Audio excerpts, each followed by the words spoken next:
শান্তি। আরে দিদি, তুমি বসে বসে কি ভাবছো? কই কিছু ভাবিনি তো, শুধু তুমি ফোনে যে কথা বলছিলে সেটা বোঝার চেষ্টা করছিলাম। তুমি তো এখানে সব থেকে ওই সুজা, ওই কি বলেছিস? হ্যাঁ তুই ঠিকই বলেছিস। আরে শোনো শোনো, সবাই আসে, আমার ছেলে বৌমা নাতি এরা সবাই আমাদের দেখতে তা বাবার আসে। সেই তো আমি নাটক তোমাদের কখনো চোখেও দেখিনি, তুমি আমাদের থেকে কিছু লুকাচ্ছ।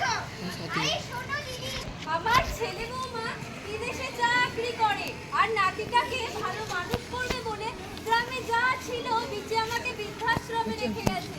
কিন্তু আমার ব্যাপারটা একটু অন্যরকম। কিরকম?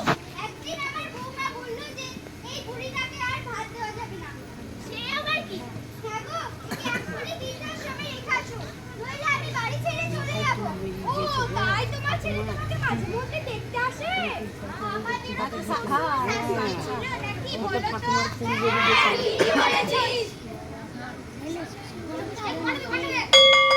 চলো চলো, খাবার ঘন্টা।